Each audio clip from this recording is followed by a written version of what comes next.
बहुत ही इंटरेस्टिंग चीज़ है जो ओडिशा में बनती है। एक चटनी है जो लाल चीटी से बनती है। जनरली बिजनेस ओनर्स या क्रिएटर्स और इनोवेटर्स अपने प्रोडक्ट और सर्विसेज पे ज्यादा फोकस करते हैं, तो वो एक चीज भूल जाते हैं कि अगर वो ये चीज प्रोटेक्ट करके मार्केट में लाए तो प्रोडक्ट की लाइफ ज्यादा स्पैन तक चल सकती है। मैं इसमें कोको कोला का एग्जांपल देना चाहूंगी।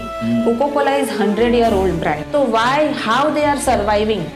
रैपिडो के केस में ऐसा हुआ था, there were two opponents who are fighting for the same word। Trademark में एक प्रिंसिपल है कि जो प्रायर यूजर है, जो जिसने प्रायर सबसे पहले वो मार्क यूज करना चालू किया, उसको प्रायोरिटी दी जाती है। अगर वो प्रूफ कर दे कि वो उसके पहले से है विद द सपोर्टिंग एविडेंसेस। तो कॉपीराइट क्या होता है?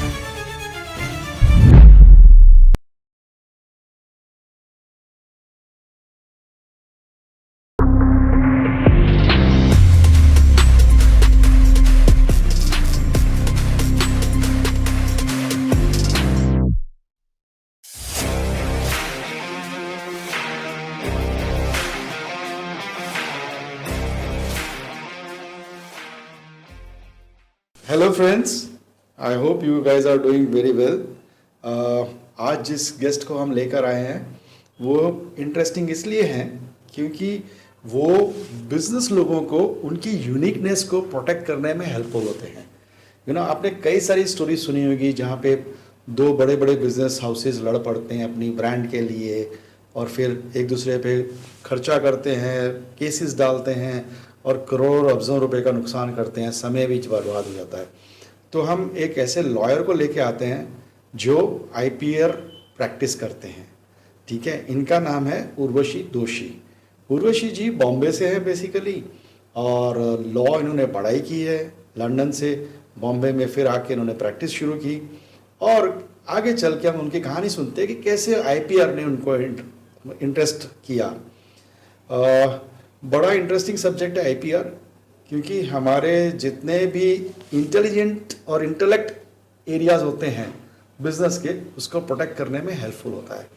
अगर हम नहीं करते हैं तो क्या क्या हो सकता है, अगर हो जाता है तो कैसे उसके क्या क्या उसके आपके पास रूट्स अवेलेबल हैं, उसको समझने के लिए हमने उनको बुलाया है। तो चलिए मिलते हैं उनसे और सुनते हैं उन्हीं की कहानी, उन्हीं की जुबानी। ठीक है जी, Urvashi ji, hello, how are you and welcome. Thank you so much for inviting. हाँ, पर इनवाइट तो आपको किया है, पर ये सब्जेक्ट बड़ा जबरदस्त है आपके लिए।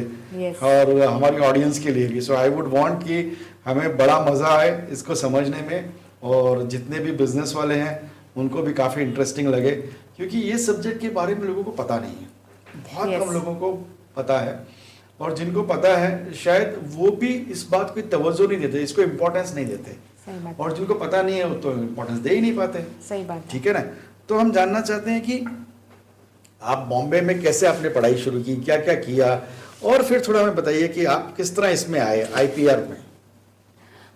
मैंने पढ़ाई बॉम्बे में लॉ पढ़ी हूँ मैं। अच्छा। और आईपीआर से मेरी पहचान, मैं 4th ईयर ऑफ लॉ में थी तब हुई। Okay. तो तब वहाँ पे मैंने मेरा फर्स्ट कोर्स 4 महीने का किया। तो किस साल की बात है? Which year are you talking about? It is 2009।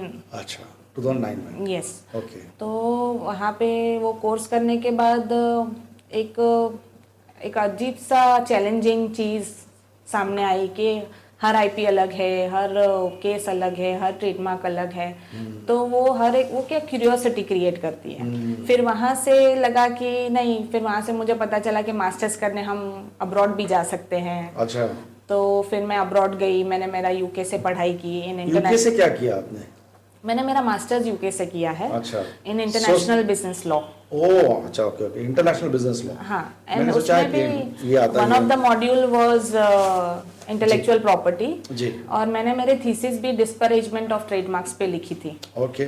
उसका मतलब क्या होता है डिस्परेजमेंट ऑफ ट्रेडमार्क? मतलब जब भी आप एडवर्टाइज और मार्केटिंग करते हो अपनी ब्रांड, तो आप किसी दूसरी ब्रांड को डिमिनिश या डी वैल्यू या ये वो कम है ऐसा नहीं दिखा सकते।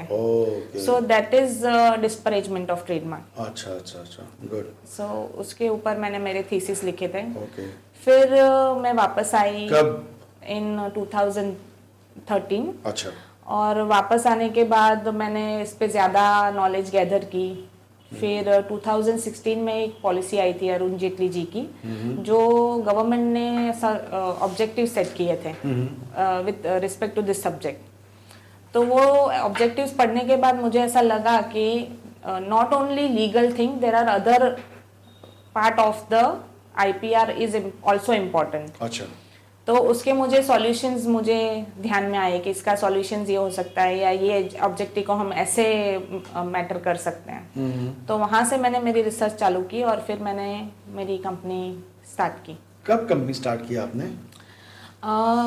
मेरी कंपनी मैंने लास्ट ईयर स्टार्ट की, but the research was done since 2017। अच्छा। फिर मेरी शादी हुई, फिर Okay. वहाँ से मैं बॉम्बे से अहमदाबाद शिफ्ट हुई, उसमें थोड़ा सेटलिंग में टाइम लगा एंड फाइनेंशियली स्टेबल हुए, फिर हम लोग ने ये कंपनी इंट्रोड्यूस की। लेकिन आप प्रैक्टिस उससे पहले करती हैं, मैरिज से यस पहले? Yes yes. बॉम्बे में प्रैक्टिस करती हैं? यस, अच्छा। आईपीआर में, और मेरे पहले से भी बहुत सारे क्लाइंट रहे हैं। अच्छा। जिसका मैंने मेजरली ट्रेडमार्क का रजिस्ट्रेशन या ट्रेडमार्क पे मैंने एडवाइस किया है, कॉपीराइट पे मैंने एडवाइस किया है। ओके, ऐसे। ठीक है। अच्छा, अगर बड़ी सिंपल भाषा में किसी को समझाना हो, एक बिजनेसमैन को समझाना हो कि आईपीआर क्या है, तो क्या कहेंगे आप? अगर सिंपल भाषा में अगर मैं बोलूं, तो जो भी चीज आप अपनी बुद्धि से बनाते हो, अपने इंटेलेक्ट, हाँ, अपने इंटेलेक्ट से बनाते हो, तो वो फॉर दैट आपको गवर्नमेंट सर्टेन ईयर्स के लिए प्रोटेक्शन देती है। अच्छा। कि जो मेहनत आपने की है या जो बनाया है आपने इनोवेशन और क्रिएटिविटी, वो उसका बेनिफिट आपको ही मिले। सो that is what the intellectual property is. वो एक बुक भी हो सकती है, एक गैजेट भी हो सकता है, एक मशीन भी हो सकता है, एक ड्रग भी हो सकता है, मेडिसिनल प्रॉपर्टीज भी हो सकती है। ओके, तो ये इसलिए ज़्यादा इम्पोर्टेंट होता है बिजनेसमैन के लिए क्योंकि उसको थोड़ा प्रोटेक्शन मिल जाता है। यस। बट ये लिमिटेड टाइम फ्रेम, जैसे आपने कहा कि कुछ समय के लिए, तो कुछ समय के लिए होता है या लाइफ टाइम भी हो सकता है? हाँ, मतलब अलग अलग आईपी के अलग अलग प्रोटेक्शन के साल होते हैं। अच्छा, जैसे पेटेंट okay. 20 साल के लिए आपको मिलता है। Okay. तो 20 साल वो 20 साल इज द इनफ टाइम जिसमें से आप अपना पैसा बना सकते हो। और उसके बाद में अगर मेरे को फिर से रिन्यू करना हो तो होता है कि नहीं होता? नहीं, 20 साल के बाद वो पब्लिक डोमेन में आ जाता है। अच्छा। पर इसमें एक चीज है सर, अगर आप 20 साल में वो लाइसेंस करते हो लोगों को तो आप खुद भी बना रहे हो और आप लाइसेंस से भी पैसे कमा रहे हो। सो that is the main thing जो यहाँ पे लोगों को मालूम नहीं है, कि तुम खुद बनाओ और परमिशन दो। जैसे हम अपनी प्रॉपर्टी में इन्वेस्ट करते हैं और वो रेंट पे देते हैं, तो रेंट की इनकम हम कमाते हैं। तो वैसे वो लाइसेंस करके भी आप पैसे बना सकते हो। ओके, सो ये इसके बारे में बात कर रहे हैं आप, कॉपीराइट के बारे में बात कर रहे हैं? पेटेंट के बारे में। पेटेंट के बारे में। सो वंडरफुल, ये एक नई चीज है मेरे लिए, तो आपको भी शायद काफी लोगों को नहीं पता होगा, पता चल गया। Good, thank you. यस। हाँ जी। तो और ट्रेडमार्क जो होता है? ट्रेडमार्क होता है वो 10 साल के लिए मिलता है। अच्छा। और trademark is the only IP which last till perpetuity. मतलब आप जब तक उसको रिन्यू करते रहोगे वो आपके पास रहेगा। ओके। तो not only you but your coming generation, जो आपके आने वाली पीढ़ी भी उसका फायदा उठा सकती है। ठीक है, तो ये तो हो गया, काफी अच्छा चीज आपने बता दी। ट्रेडमार्क हो गया, तो कॉपीराइट क्या होता है? अभी कॉपीराइट में जैसे लिटरेरी वर्क है, आर्टिस्टिक वर्क है, बुक्स है, सिनेमाटोग्राफिक फिल्म्स हैं, सॉन्ग्स हैं, ये सारी चीजें कॉपीराइट्स में आती हैं। और कॉपीराइट्स का protection life of the author plus 60 years मिलता है। ओके। मतलब जब तक आप जिंदा हो एज अ ऑथर, तब तक तो आपको उसके बेनिफिट मिलेंगे, प्लस उसके बाद भी 60 इयर्स आपको उसके बेनिफिट मिलते हैं as a royalty. Okay, royalty. So it's also a very enough time जहां पे आपके रिवॉर्ड आप गेन कर सको। Correct, passing on to the next generation. Yes. Okay, good. अच्छा, ये काफी इंटरेस्टिंग है। तो आईपी के कितने तरह टाइप्स होते हैं, कुछ कैन यू गाइड ऑन?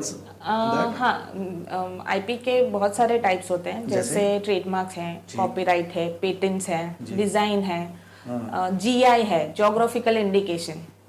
अभी रिसेंटली बहुत सारे ऐसे प्रोडक्ट्स है और वो है जिसको जीआई का टैग मिला है। ज्योग्राफिकल इंडिकेशन क्या करता है कि अगर कोई ग्रुप ऑफ फार्मर्स है और वो एक जगह से कोई चीज बना रहे हैं जैसे कॉफी, तो वो कॉफी को एक अगर जीआई टैग मिलने की वजह से उनको जो 2 पैसे कम मिलते थे वो ज्यादा मिलने लग जाता है, क्योंकि वो चीज को वो रीजन को बिलोंग करता है। जैसे कोल्हापुरी चप्पल है, वैसे कुर्ग की कॉफी है, दार्जिलिंग की टी है। यस। और अभी एक बहुत ही इंटरेस्टिंग चीज है जो उड़ीसा में बनती है, एक चटनी है जो लाल चीटी से बनती है। उसको ज्योग्राफिकल इंडिकेशन का टैग मिला है और वो चटनी अपनी मेमोरी को अच्छी करने के लिए उसके मेडिसिनल वैल्यूज हैं। तो ऐसी बहुत सारी चीजें अपने इंडिया में है जो यूनिक है, जो आईपीआर के थ्रू प्रोटेक्ट भी की जा सकती है और उसके बेनिफिट्स भी लिए जा सकते हैं। ओके, ठीक है। आपने समझा दिया, ट्रेडमार्क के बारे में भी समझा दिया, कॉपीराइट के बारे में भी समझा दिया, और डिज़ाइन रजिस्ट्रेशन के बारे में बता दीजिए। हाँ, डिज़ाइन रजिस्ट्रेशन ये होता है कि जो लुक एंड फील है, जो बॉटल के शेप्स हैं या कोई पर्टिकुलर चीज़ है जिसका प्रोडक्ट है आपका, जैसे कोको कोला की बोतल का शेप इज डिज़ाइन प्रोटेक्टेड। अच्छा। तो वैसे कोई भी यूनिक डिज़ाइन आप लेके आते हो अपने प्रोडक्ट में, तो वो डिज़ाइन में कवर होता है। यस। तो ये सब चीज़ों की भी कुछ लाइफ होती है, जैसे डिज़ाइन की कुछ लाइफ होती है कि नहीं? उसकी हाँ, उसकी भी लाइफ होती है, वो भी 15 साल से 20 साल के बीच में मिलता है। ठीक है। तो ये तो काफ़ी अच्छा है। और बताइए, जनरली किस तरह की मिस्टेक्स एक बिजनेसमैन करता है अगर विद रिस्पेक्ट टू आईपी? हाँ, तो उसमें ऐसा होता है सर कि जनरली बिजनेस ओनर्स या क्रिएटर्स और इनोवेटर्स अपने प्रोडक्ट और सर्विसेज पे ज्यादा फोकस करते हैं। जी, बिल्कुल सही। वो लोग को उनको लगता है कि मैं मेरा प्रोडक्ट जितना जल्दी मार्केट में लाऊंगा, फिर वो कैलकुलेशन उनके चालू हो जाते हैं कि इतना बिकेगा, इतना मार्केट में डालूंगा तो मुझे इतने पैसे मिलेंगे। तो वो एक चीज भूल जाते हैं कि अगर वो ये चीज प्रोटेक्ट करके मार्केट में लाए तो उनका प्रोडक्ट की लाइफ ज्यादा स्पैन तक चल सकती है। अगर इसमें मैं अगर एग्जांपल दूं, अगेन मैं इसमें कोको कोला का एग्जांपल देना चाहूंगी। Coca Cola is 100 year old brand sir. More than that, yes. तो why, how they are surviving? इतने सालों से वो उनके भी कॉम्पिटिटर्स हैं, there are other beverages also हैं, पर फिर भी वो मार्केट में सरवाइव कर गए। तो वो लोग सरवाइव इसके लिए कर गए कि सर उन्होंने हर एक जितनी भी आईपी प्रॉपर्टीज थी उनके बिजनेस में वो उन्होंने सब प्रोटेक्ट कर ली। Okay. There is one more IP जिसको ट्रेड सीक्रेट बोलते हैं। इंडिया में उसका लॉ नहीं है, पर अगर जो कॉमन लॉ है उसमें हम प्रोटेक्ट कर सकते हैं। जैसे आपने एनडीए साइन करवा लिया, कॉन्फिडेंशियलिटी अग्रीमेंट कर दिया, या कॉन्फिडेंशियल इंफॉर्मेशन आपने लिमिटेड लोगों तक ही रखा, उससे आगे किसी को नहीं दिया, तो वहां पे आप ये चीज प्रोटेक्ट कर सकते हैं। ओके। सो इसीलिए अगर आपको डिफरेंशिएट करना है, और मिस्टेक्स बिजनेस ओनर्स यही कर देते हैं कि वो लोग उसकी वैल्यू नहीं समझते। वो लोग in excitement of launching their product and services वो सबको सब चीजें जाके बता देते हैं, और इसी वजह से चीजें जल्दी ही जो अनकॉमन है वो कॉमन हो जाती हैं।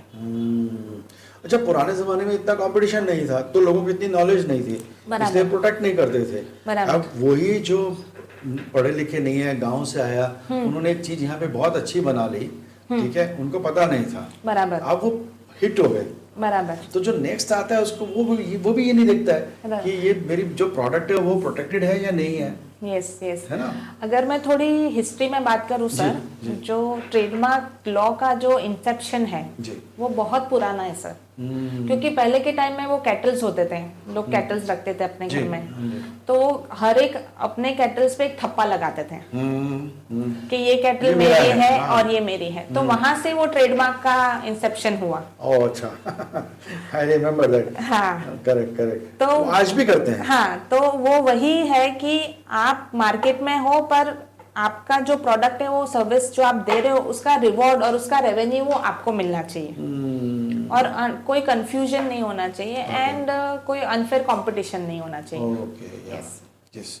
तो ये काफी अच्छी चीज है। वो तो इंटरनेशनली भी इसको अवेलेबल होता है, प्रोटेक्शन अवेलेबल होता है। अगर मैंने इंडिया में रजिस्टर कराया, हाँ, तो I am protected in India या मैं कहीं और भी प्रोटेक्टेड हूँ आउटसाइड इंडिया? नहीं, ये jurisdictional based है I see. And every country has a मतलब the basic principle are same, पर थोड़े 19-20 चेंजेस होते हैं Okay. According to their reason ऐसे। Okay, yeah.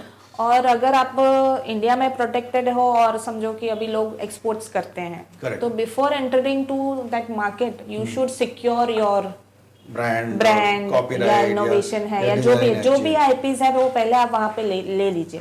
Okay. क्योंकि अगर ऐसा जरूरी नहीं है कि इंडिया में कॉपी नहीं हो रहा है तो बाहर कॉपी नहीं होगा, करेक्ट। ऐसा है। तो वहाँ का अगर वहाँ पे कॉपी हुआ तो उसका भी इफेक्ट आपके Business पे यहाँ पे आता आ सकता है। तो जितना जल्दी प्रोटेक्शन हो जाए उतना बेटर है, that is what you are saying, right? Yes. Okay, तो आप क्या सलाह देगी, कब कौन सा ऐसा सही समय होता है जब इंसान उसको प्रोटेक्ट करना शुरू कर दे? बिजनेस बिल्कुल स्टार्ट करने से पहले जब वो सोचे तभी शुरू ले ले, या फिर उसको थोड़ा आगे बढ़ाने के बाद में ले, या फिर तब ले जब वो रियल लॉन्च करने वाला हो तब ले, कब ले?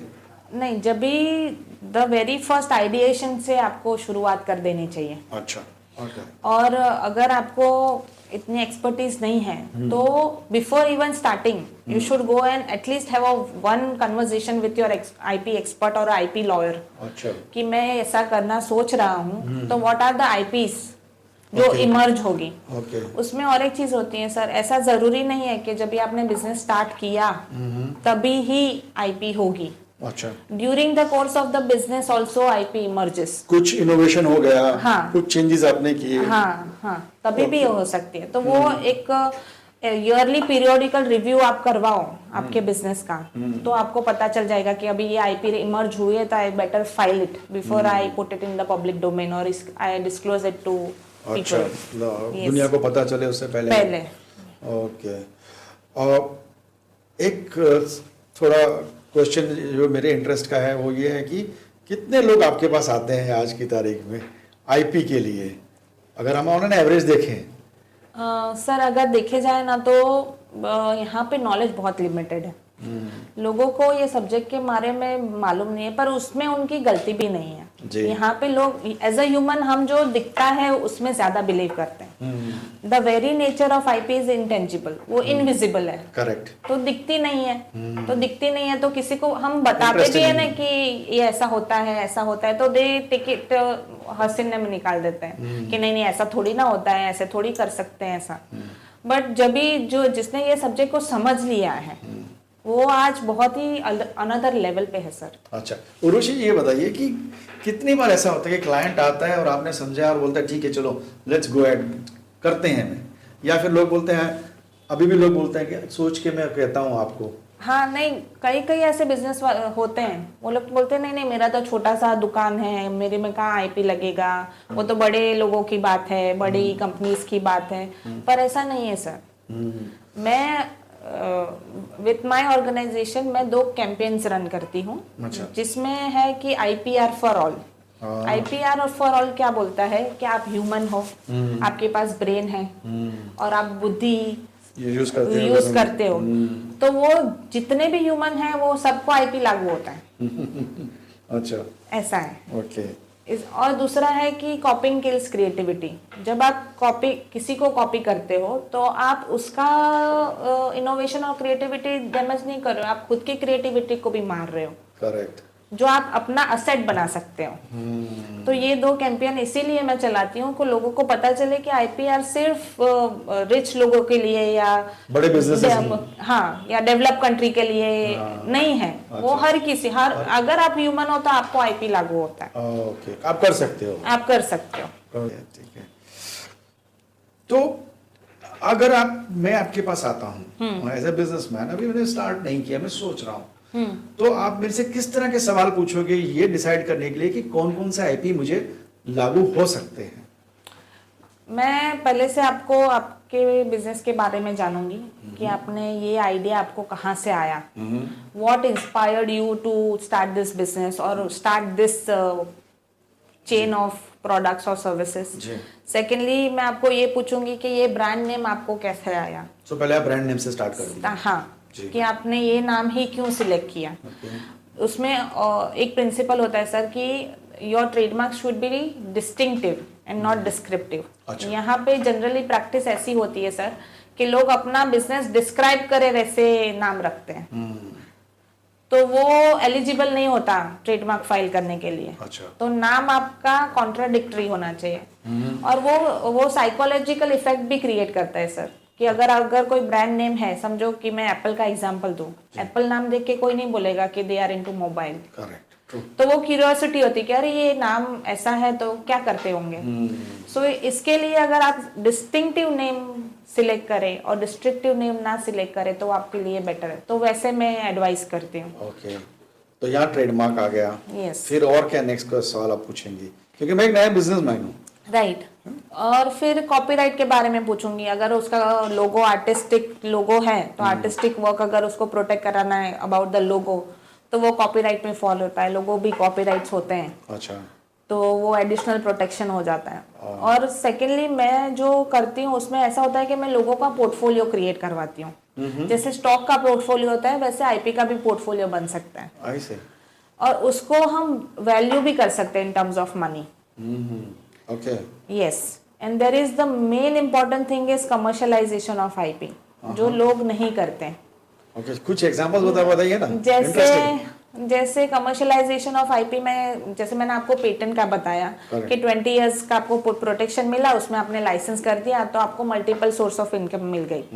तो आईपी असाइन भी होते हैं, लाइसेंस भी होते हैं, and there will be a time कि वो फाइनेंस भी होंगे।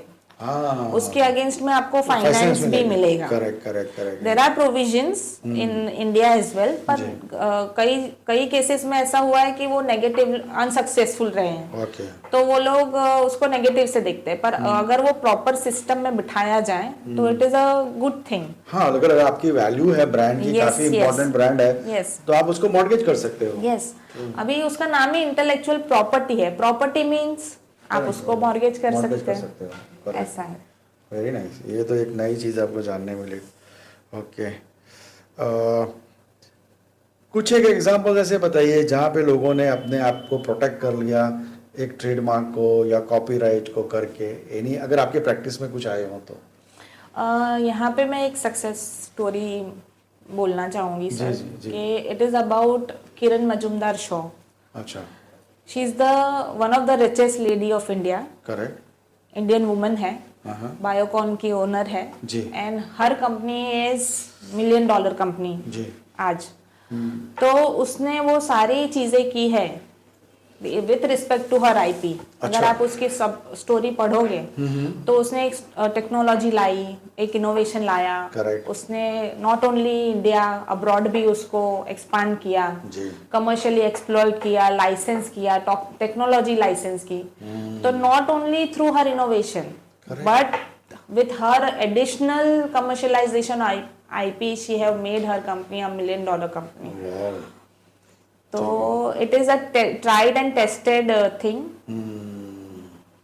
या ठीक है। अब हम चलते हैं थोड़ा इंटरेस्टिंग सब्जेक्ट पे, जहाँ पे हम ना कुछ ट्रेडमार्क के डिस्प्यूट्स के बारे में बात करेंगे, क्योंकि इससे लोगों को ज़्यादा नॉलेज आएगी कि क्या होता है एग्जैक्टली ट्रेडमार्क से। तो मैं तीन ऐसे केसेस हैं जिनके बारे में बात करना चाहूँगा आपसे।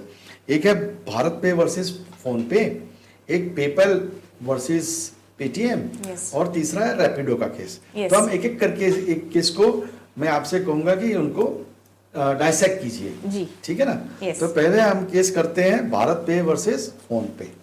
क्या हुआ इसके बारे में? भारत पे वर्सेस फोन पे में ऐसा हुआ है सर कि भारत पे ने फोन पे केस डाला था कि उसने देवनगिरी राइटिंग में वो जो पे वो लोग लिखते हैं वो नहीं लिख सकते। अच्छा, देवनागरी, क्योंकि it is part of their trademark. Okay. And वो डिस्प्यूट काफी सालों तक चला। अच्छा। और अभी उन्होंने दिल्ली में केस डाल दिया तो वो फोन पे वाले ने मुंबई में केस डाल दिया भारत पे के अगेंस्ट। और फिर द आउटकम इज लाइक कि उन्होंने आखिर में वो मैटर सेटल कर दिया। किसने? कोर्ट ने। अच्छा। और उसमें ऐसा हुआ सर कि कोर्ट ने बोला कि the basic aim of taking a trademark is the consumer should not be get confused. Confuse नहीं होना चाहिए कंज्यूमर। हाँ, तो इसीलिए ये आईपी के लॉज या प्रोविजंस हैं। अगर आप अपने आप को दिखा नहीं सकते कि आपके इस ब्रांड की वजह से कंफ्यूजन क्रिएट नहीं हुआ है मार्केट में, तो वो इन्फ्रिंजमेंट नहीं गिना जाएगा सर। ओके। एंड सेकेंडली दूसरा ये बात है कि trademark is always taken as a whole. अच्छा। आप एक पर्टिकुलर वर्ड पे या एक पर्टिकुलर लेटर पे या 2 वर्ड हो तो फर्स्ट वर्ड पे क्या आप ये फर्स्ट वर्ड नहीं यूज कर सकते, ऐसे नहीं देख सकते। Okay.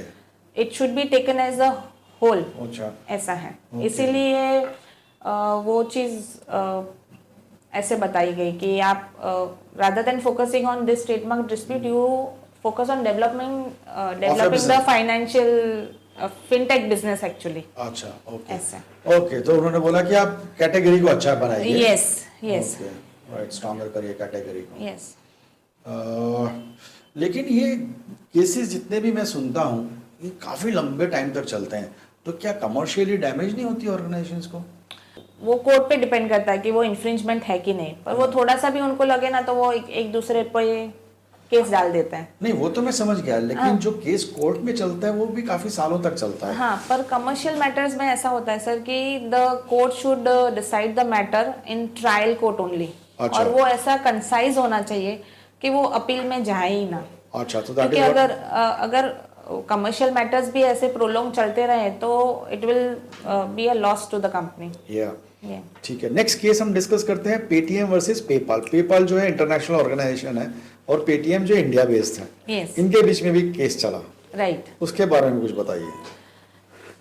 It is in the similar line of what Bharat पे और फोन पे था। अच्छा। और उसमें भी उन्होंने वही कि नहीं सिमिलर है, पे वर्ड नहीं आना चाहिए, वो सारी चीजों पे था।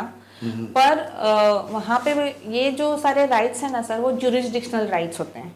अच्छा। तो पेटीएम को तो इंडिया में ही केटर करना था, PayPal is a global platform, तो वो वहाँ पे क्लैश नहीं हो रहा था। And ultimately the basic principal like I said कि कंज्यूमर कंफ्यूज नहीं होना चाहिए।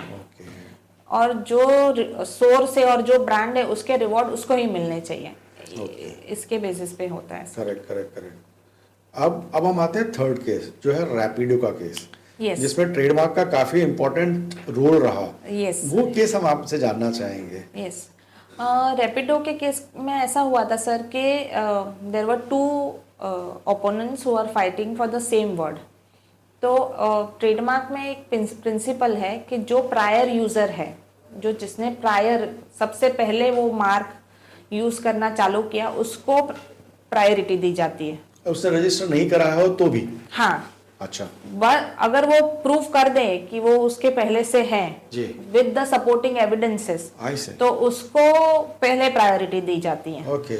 सेम गोज विद अगर आप इंटरनेशनल भी जाते हो तो उसमें भी वो प्रायोरिटी डेट बहुत मैटर करती है।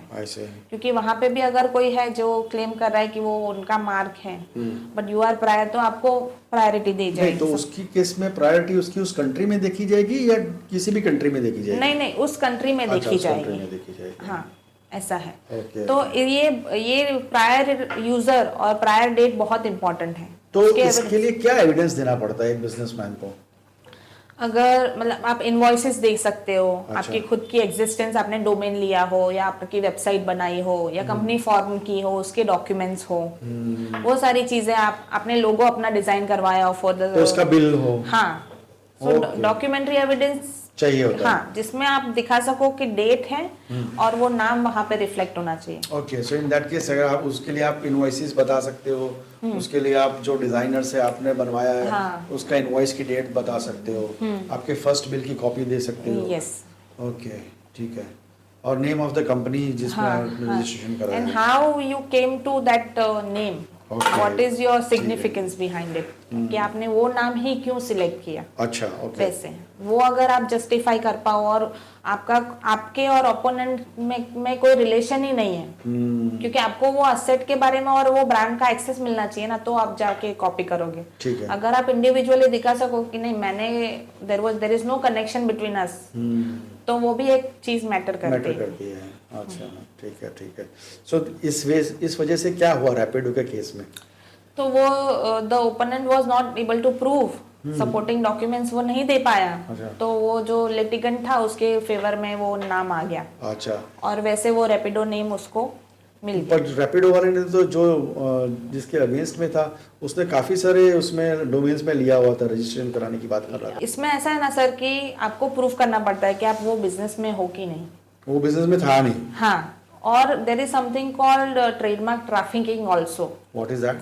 अभी डोमेन में कैसा होता है कि लोग डोमेन लेके रख देते हैं और फिर उसका प्राइस लगाते हैं कि अगर आप मुझे इतना पैसा दोगे तो मैं वो डोमेन रिलीज करूंगा। तो पहले भी ऐसी प्रैक्टिस ट्रेडमार्क में हुई थी कि काम वो एक ब्रांड एक क्लास में करते होते हैं, पर वो सारे क्लास में अपना रजिस्ट्रेशन ले लेते हैं कि कल को जाके कोई आएगा तो फिर he able to get the money out of it. तो वो अलाउड नहीं है सर। अच्छा, that is called trademark trafficking. Okay. और अभी हम जब भी किसी का ट्रेडमार्क क्लेम करने जाते हैं तो we have to show to the registrar the evidential proof के he is actually into the business, इतने सालों से है, इतना टर्नओवर है, उतने इतने पैसे लगाए हैं उसने ये बिजनेस ये ट्रेडमार्क एस्टैब्लिश करने में।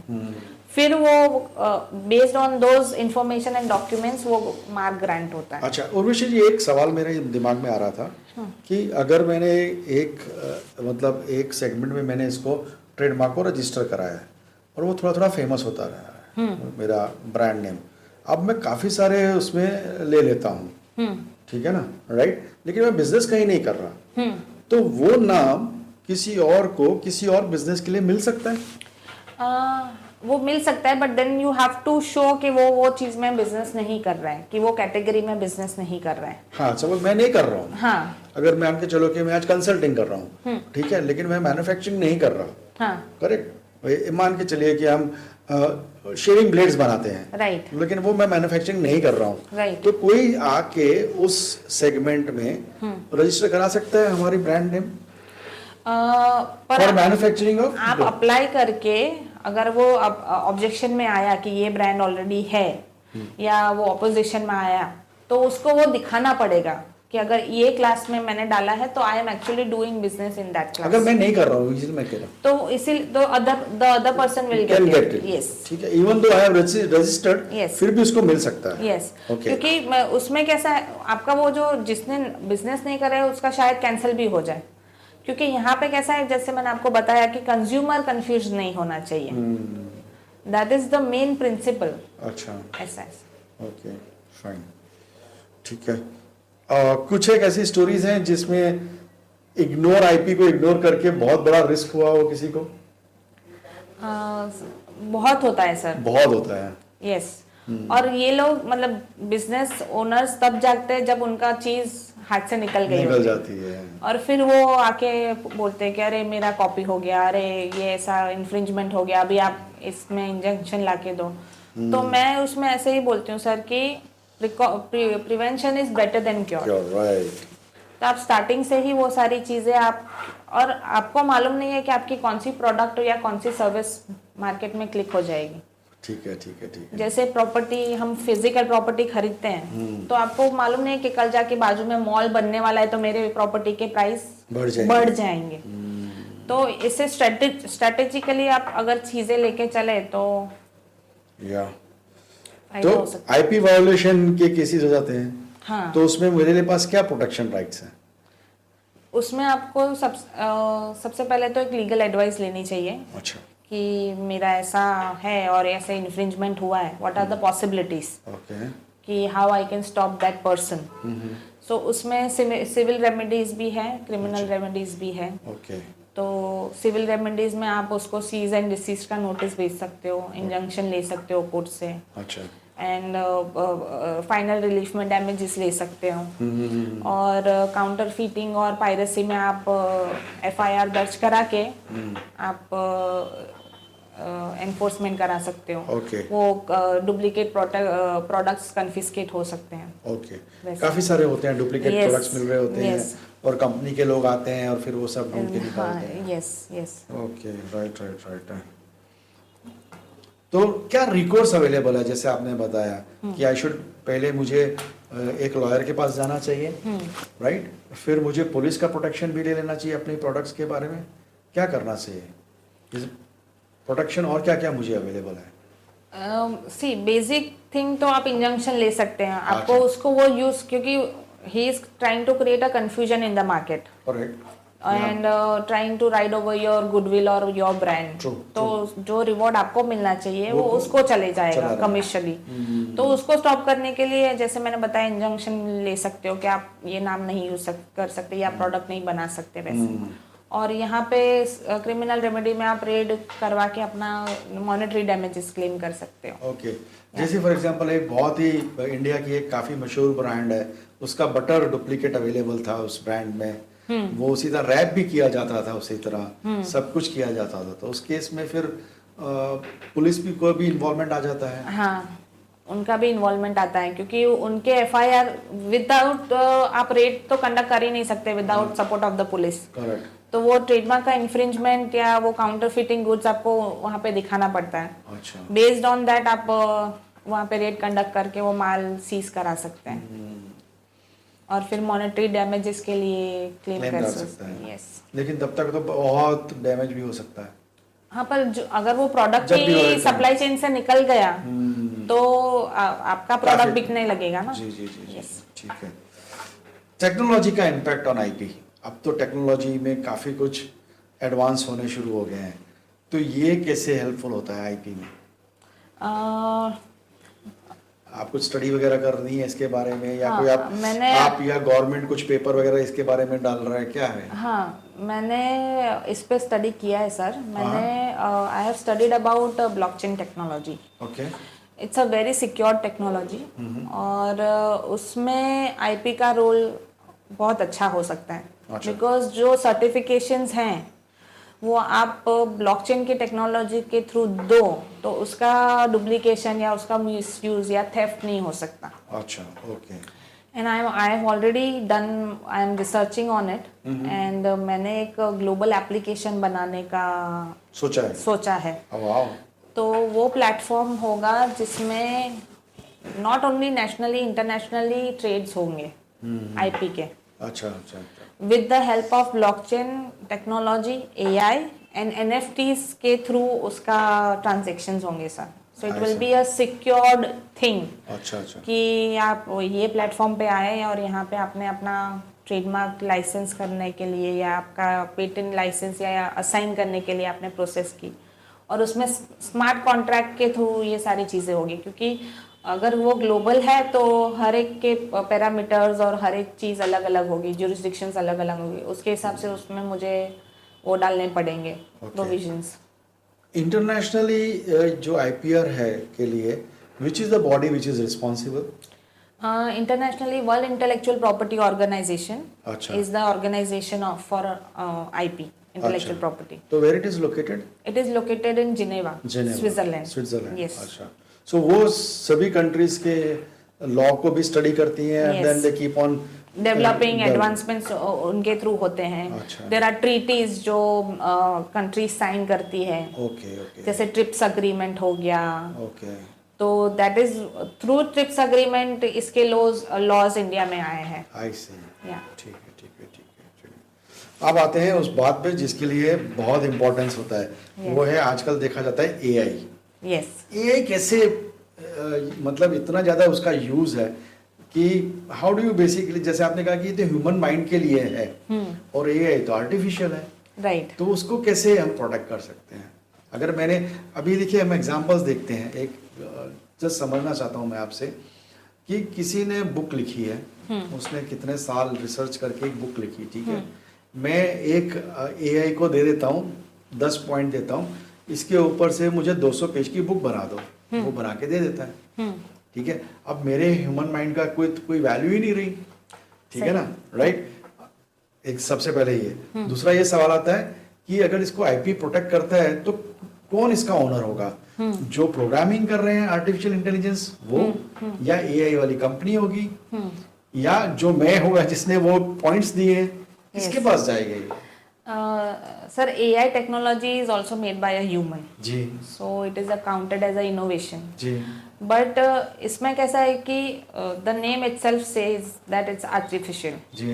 उसमें ओरिजिनलिटी कितने परसेंटेज है वो हम डिफाइन नहीं कर सकते। ठीक है। और ये एक नेशनल चैलेंज नहीं है सर, ये ग्लोबल चैलेंज है। अच्छा। So people are addressing, nations are addressing to it कि क्या क्या पैरामीटर्स होंगे, कैसे ये टेक्नोलॉजी को डील किया जाएगा इसके साथ, कॉपीराइट में कैसे इंक्लूड होगा, कैसे नहीं होगा।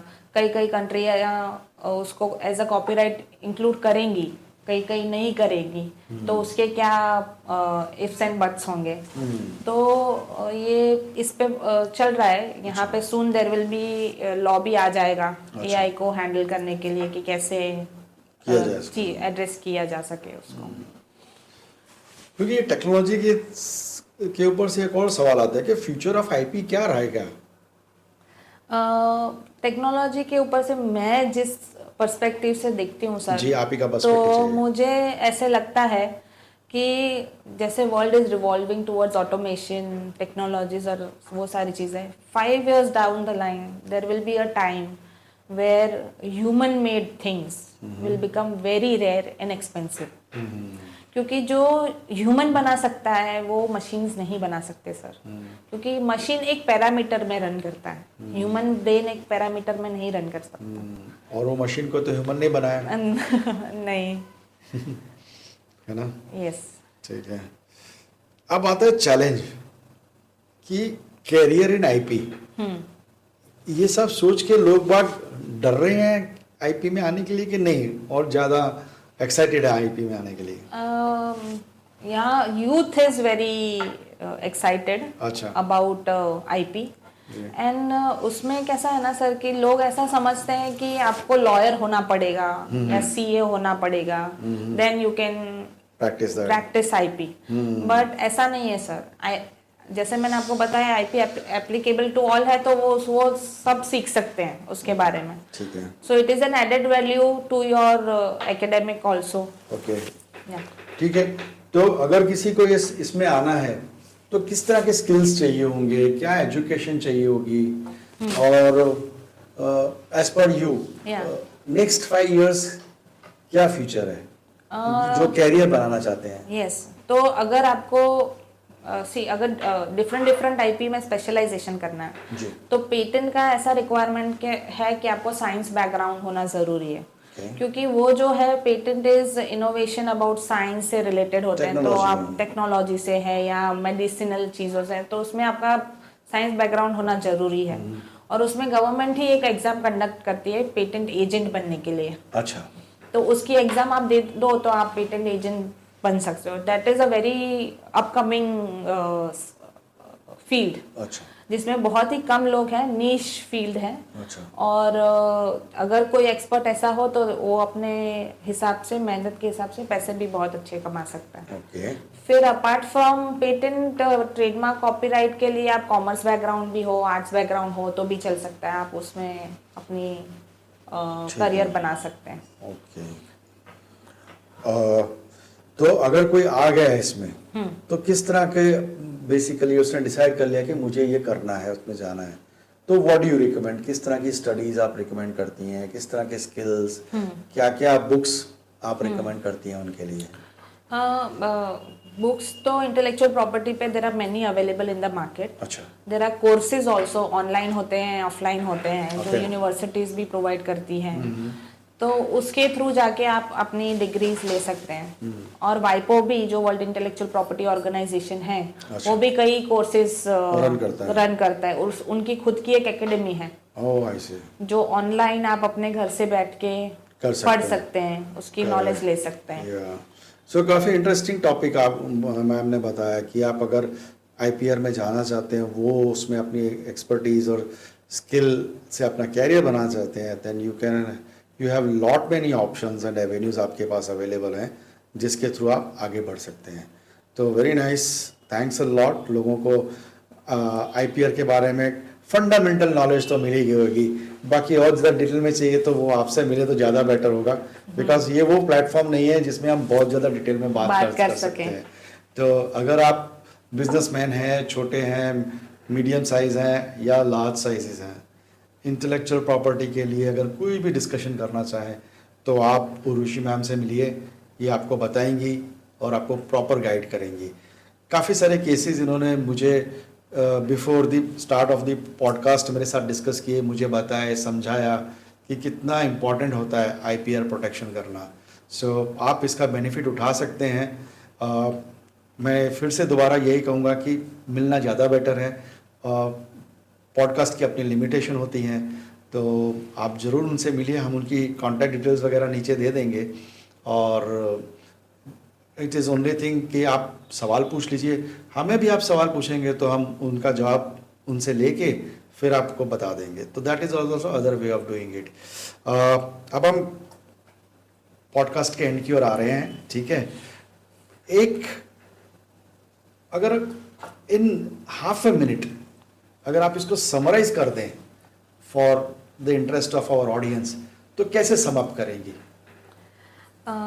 टू समराइज दिस मैं यही कहूँगी सर कि आज नेशंस के बीच में एक रेस चल रही है about becoming a knowledge based economy जी। तो अगर आपको अपनी नेशन को एक knowledge based expert in country बनानी है तो इनोवेशन और क्रिएटिविटी में आइए, अपना राइट्स क्लेम कीजिए, उनको कमर्शियली एक्सप्लॉइट कीजिए और अपने आप को नहीं पर अपनी इकोनॉमी को एड करके उसको आगे बढ़ाइए। ओके। सो यही एक समराइजेशन मैं आपको देना चाहूँगी ऑडियंस को। अच्छा, ऐसा ठीक है। अब हम लास्ट 3 ऑप्शंस हैं जो हमारे इंटरेस्ट के हैं और ऑडियंस के इंटरेस्ट है। जो आपका भी सब्जेक्ट काफ़ी इंटरेस्टिंग था। यस। देखिए, एक हमारा सेगमेंट होता है जिसको हम कहते हैं स्कूप। यस। स्कूप का मतलब होता है success code of ordinary person. Yes. हर इंसान शुरुआत में एक ऑर्डिनरी इंसान होता है, सही बात। ठीक है। कहीं जाके वो डिसाइड करता है कि मुझे अब ऑर्डिनरी नहीं रहना, मुझे एक्स्ट्रा ऑर्डिनरी बनना है, Yes. मुझे चैंपियन बनना है, Right. राइट। उस समय वो अपने लिए एक कोड तय करता है जिसको हम बोलते हैं सक्सेस कोड। यस। हम ये जानना चाहते हैं उर्वशी जी का स्कूप क्या है, सक्सेस कोड क्या है? मेरा सक्सेस कोड ये है sir, discipline, dedication and determination. अच्छा, 3Ds। Yes, 3Ds। अगर आप डिसिप्लिन से, डेडिकेशन से और डिटर्मिनेशन से कोई भी चीज में जुड़ जाओ तो आपको सक्सेस मिलना तय है सर। अच्छा। और दूसरा मेरा सक्सेस कोड ये है कि कभी भी मैं मेरी जर्नी के बारे में सोचती हूँ तो मैं एक ही चीज़ अपने आप को बोलती हूँ कि मुझे कुएं का मेंढक नहीं बनना है। मुझे समुंदर में गोते लगाने हैं। And the ocean is so vast कि आप जितने मोती चुन सको उतने चुन सकते हैं। तो अपॉर्चुनिटीज आर वेरी हाई। जैसे vocal for local and local to global. जो रीजन आपने एक्सप्लोर नहीं किया है वहां जाके देखिए कि आपको कितनी सराहना मिलती है, लोग एनकरेज करते हैं। ठीक है। So this is what my success code is sir. Okay. So हमारी इच्छा है और हमारी प्रार्थना भी यही रहेगी कि आपको वो वोकल से लोकल और लोकल से ग्लोबल जाने की ताकत मिले और आपका पूरी दुनिया में काफ़ी रोशन हो। नेक्स्ट एक प्रॉमिस आपसे एक्सट्रैक्ट करना चाहेंगे। यू नो, आप काफ़ी सक्सेसफुल हैं, आप हम्बल हैं, इसलिए आप कहती नहीं हैं, बताती नहीं हैं, लेकिन आप काफ़ी सक्सेसफुल हैं। हम चाहते हैं कि आपकी सक्सेस की जर्नी के साथ साथ आप कुछ 1-2 लोगों को उनकी जर्नी में हेल्पफुल हुई, नॉन मॉनेटरी स्ट्रैटेजी वाइज उनको गाइड करिए, मेंटरशिप जिसको हम कहते हैं। Yes sir. हम हर एक गेस्ट से ये रिक्वेस्ट करते हैं कि हर एक गेस्ट जब वो आता है तो वो अपने लेवल पे एक सक्सेस होता है। राइट। आपको शायद कोई मेंटोर मिला नहीं मिला, लेकिन हम ये चाहते हैं कि आप किसी के लिए मेंटरशिप बने। Definitely sir. क्या आप रेडी हैं इसके लिए? Yes sir, definitely. और मैं अपने आप को एक वुमन, स्पेसिफिक वुमन के लिए अपने आप को एक एज अ रोल मॉडल दिखती हूँ। जहाँ पे लोग कई बार ऐसा होता है कि लड़कियाँ स्पेसिफिकली ऐसा सोचती है कि अभी शादी हो गई तो मेरी यही दुनिया है, मेरी फैमिली ही दुनिया है, बच्चे हो गए तो बस अभी बच्चों को संभाल लूँ और ये अपनी फैमिली देखूँ, वही मेरी दुनिया है। बट उसके अलावा भी आप अपनी एक आइडेंटिटी क्रिएट कर सकते हैं। करेक्ट। वो साइमल्टेनियसली दोनों चीज़ें आप अपने फैमिली को भी संभाल सकती है और वो भी कर सकती है। तो I would like to encourage those womens कि जिनको लगता है कि नहीं, this is the end of their life. Okay. So उनको भी बाहर आना चाहिए, अपने स्किल को डेमोन्स्ट्रेट करना चाहिए। That is what you saying? Yes. Okay. तो आप स्पेसिफिकली ये चाहती हैं कि आप कुछ यंग वुमेन को गाइड करें? यस। ठीक है। तो हम आपका ईमेल आईडी दे देंगे। और रिक्वेस्ट ये है कि she is interested to guide 1 और 2 विमेन एंटरप्रेन्योर्स जो एंटरप्रेन्योरशिप में आगे बढ़ना चाहती हैं, उनको वो गाइड करने के लिए तैयार हैं। बट ये रिलेशनशिप बिल्कुल purely and purely non monetary होगी, इंटेलेक्ट होगी, जो इनकी एरिया ऑफ एक्सपर्टीज है। ठीक है, तो हम डिटेल दे देंगे, इनकी कॉन्टैक्ट डिटेल्स आप कॉन्टैक्ट कर सकते हैं, and then you can take our guidance to move ahead in life. That was very nice of you Urvashi ji. And बस अब लास्ट का 1 मिनट रह गया, हम आपके लिए फोरम ओपन करते हैं, आप डायरेक्टली ऑडियंस से बात कर सकते हैं। हेलो एवरीवन, आज मैं आपको यही थ्रू दिस पॉडकास्ट बताना चाहूँगी कि इंटेलेक्चुअल प्रॉपर्टी बहुत ही इम्पॉर्टेंट सब्जेक्ट है आपके बिजनेस के लिए, आपकी क्रिएटिविटी और इनोवेशन को बाहर लाने के लिए। उसको रिकग्नाइज कीजिए, उसके बारे में पढ़िए, जानिए, कमर्शियली आप उसको कैसे उसके बेनिफिट उठा सकते हैं, वो बहुत वंडरफुल है। और नहीं, नॉट ओनली यू, अपने आप को भी नहीं पर अपने नेशंस को भी और सोसाइटी को भी इनोवेशन और क्रिएटिविटी से एक एडिशनल वैल्यू दीजिए। Thank you so much. Okay, so fine Urvashi, it was very interesting to meet you. And हमारे पॉडकास्ट में आपकी तरह काफ़ी यंग इंटेलिजेंट फीमेल्स आती हैं। Yes. और मैं चाहूँगा कि वो भी आपसे बातचीत करें, नेटवर्क करें। Definitely. और उनको भी शायद आपकी ज़रूरत पड़े। Yes. ठीक है ना, तो आप प्लीज़ डेफिनेटली आगे बढ़ के हेल्प कीजिएगा, जो ऐसा आपका नेचर है। Definitely, sir. Thanks a lot, it was nice talking to you, and I am sure the audience will also enjoy your podcast. Yes, thank you so much, sir.